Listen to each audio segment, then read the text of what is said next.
नमस्कार दर्शकों, दोस्तों, इस चैनल में आपका स्वागत है। आज मैं आपसे जिस विषय पर चर्चा करूंगा वह है श्रीमद् भगवद गीता में वर्णित 9 शब्द जो मानव जाति को जीवन का सही दर्शन दिखाएंगे। दोस्तों, श्रीमद् भगवद गीता हिंदुओं का एक पवित्र ग्रंथ है। श्रीमद् भगवद गीता वह ज्ञान है जो भगवान कृष्ण ने महाभारत के कुरुक्षेत्र के महान युद्ध में अपने सहयोगी अर्जुन को दिया था। उस समय भगवान श्री कृष्ण ने अर्जुन को अपने शब्दों से जीवन का रहस्य समझाया। दोस्तों, वे शब्द आज हर मनुष्य के जीवन के लिए उतने ही महान और सही दिशा हैं जितने महाभारत में अर्जुन के लिए थे। दोस्तों, अगर आपके जीवन में कभी भी कोई समस्या आती है तो उस समस्या का समाधान आपको भगवद गीता में अवश्य मिलेगा। तो आइए दोस्तों, जानते हैं उन 9 महत्वपूर्ण शब्दों के बारे में। सबसे पहले जो हुआ अच्छे के लिए हुआ, अब जो हो रहा है वो भी अच्छे के लिए है और आगे भी जो होगा अच्छा होगा। दोस्तों, आप जिस भी बात से परेशान हैं, रहने भी दो। अगर कोई चीज आपको अभी बहुत दुखी कर रही है तो उसके पीछे कोई अच्छा कारण होगा। यह एक चक्र है जिसे आपको स्वीकार करना होगा। इसलिए कल और भविष्य की चिंता करना छोड़ दें। अभी आपके पास वर्तमान है, इस वर्तमान जीवन को आनंद और खुशी के साथ जिएं। दूसरा, परिवर्तन ही इस संसार का नियम है। एक क्षण में आप राजा बन सकते हैं, उसके बाद आप भी फकीर बन सकते हैं। यह संसार स्थिर नहीं है, यह हर समय घूमता रहता है। दिन के बाद रात आती है, फिर कई गर्मियां झेलने के बाद सुखद ठंडा मौसम भी आता है। दूसरे शब्दों में, यह संसार सब एक साथ मिला हुआ है। यहां अच्छी और बुरी चीजें हैं। ये शब्द सिद्ध करते हैं कि परिवर्तन ही इस संसार का नियम है। इसलिए कभी भी उन कारणों के लिए खेद महसूस न करें जो आपके जीवन में निश्चित नहीं है, बल्कि उस बदलाव को स्वीकार करने से आपको हर कठिन परिस्थिति में खुश रहने की ताकत मिलती है। तीसरा शब्द है ध्यान। इस ध्यान के फलस्वरूप मन दीपक की लौ की तरह स्थिर हो जाता है। दोस्तों, हमारी मुख्य समस्या यह है कि हम अपने आप को नहीं जानते। हम में से ज्यादातर लोग कभी भी खुद को भीतर से समझने की कोशिश नहीं करते। हम में से अधिकांश ने कभी भी अपनी आत्मा से जुड़ने का प्रयास नहीं किया है।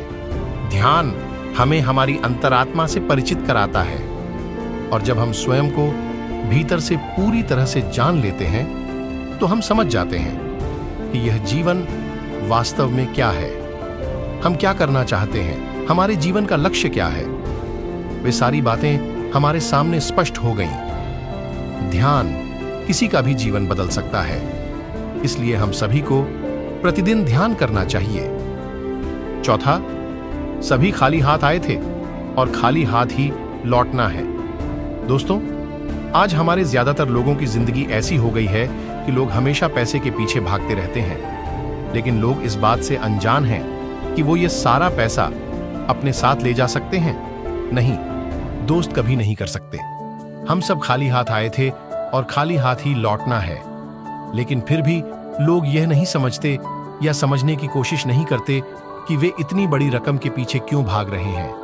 यह पूरी तरह से व्यर्थ है। मायने यह नहीं रखता कि आप कितना कमाते हैं, मायने यह रखता है कि आप जितना पैसा कमा रहे हैं उससे आप कितने खुश हैं। हम में से प्रत्येक का कर्तव्य है कि हम अपने पूरे जीवन को सुखी बनाएं, लेकिन आज इंसान की सोच ऐसी है कि वह सोचता है कि उसके पास अभी जो है वह उसी में खुश रहेगा जब वह उससे भी ऊंचे स्तर पर पहुंच जाएगा।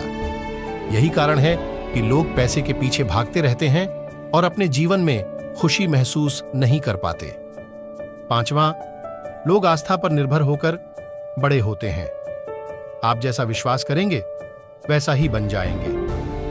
दोस्त वही होते हैं जो आप सोचते हैं और जिस पर आप विश्वास करते हैं। यदि आप यह मानते रहेंगे कि आप ठंडे दिल के प्रसन्नचित्त व्यक्ति हैं, तो आप वैसे ही प्रसन्नचित्त बने रहेंगे, और यदि आप नकारात्मक बातों पर विश्वास करते रहेंगे तो आप धीरे धीरे दुखी हो जाएंगे।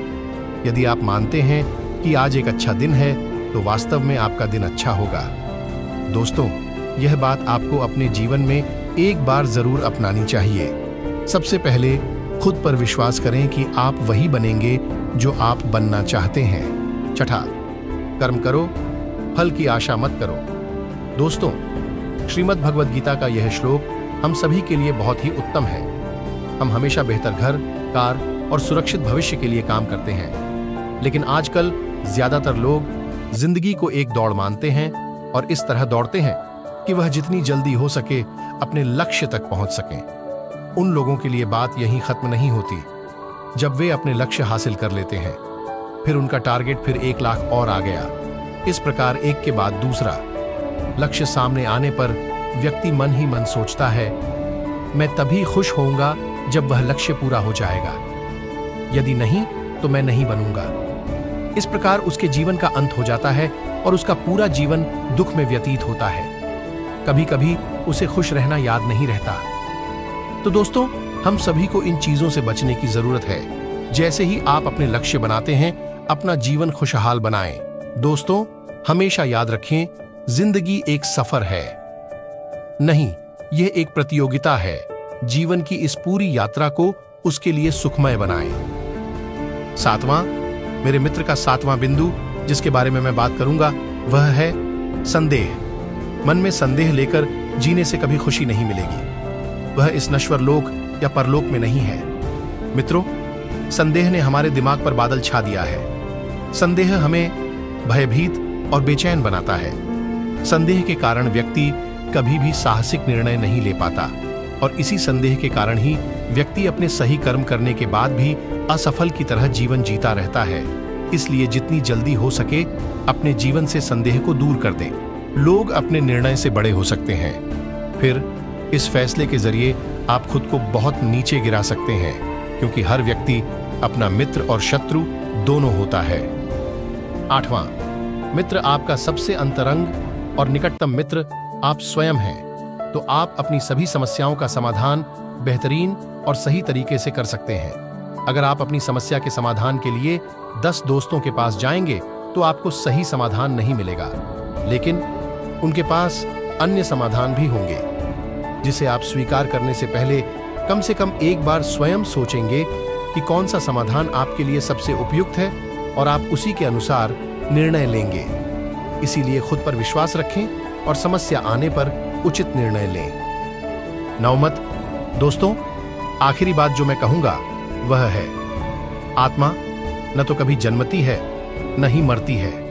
श्रीमद् भगवद गीता के अनुसार यदि हम हमेशा भयभीत रहेंगे तो हमें जीवन में कुछ नहीं मिलेगा। डर और चिंता ऐसी चीजें हैं जो हमारी खुशी के रास्ते में आती हैं। इस कारण हमें इन्हें अपने दिमाग से पूरी तरह निकाल देना चाहिए। लेकिन दोस्तों, हमें कुछ मामलों में डरना भी पड़ता है। हमें हमेशा बुरे काम करने से डरना चाहिए, जैसे बुरे काम करना, अधर्म करना, झूठ बोलना आदि। दोस्तों, अंत में मैं यह कहना चाहता हूं कि भगवद गीता ज्ञान का एक संपूर्ण सागर है। अगर इसकी एक बूंद भी किसी व्यक्ति पर गिर जाए तो वह व्यक्ति बहुत बुद्धिमान हो जाता है। यदि कोई इस भगवद गीता का थोड़ा सा भी ज्ञान अपने जीवन में उतार ले तो उस व्यक्ति में भारी परिवर्तन देखा जाएगा और उसका जीवन धन्य हो जाएगा। इसलिए यदि संभव हो तो हम में से हर किसी को भगवद गीता पढ़नी चाहिए और उसमें छुपे ज्ञान को अपने जीवन में उतारना चाहिए। तो दोस्तों, उम्मीद है कि आप इस लेख को पढ़कर समृद्ध हुए होंगे। अगर आपको यह पसंद आया तो कृपया इसे अपने दोस्तों के साथ साझा करें। स्वस्थ रहें, स्वस्थ रहें। नमस्ते, धन्यवाद। भगवान आपका भला करे।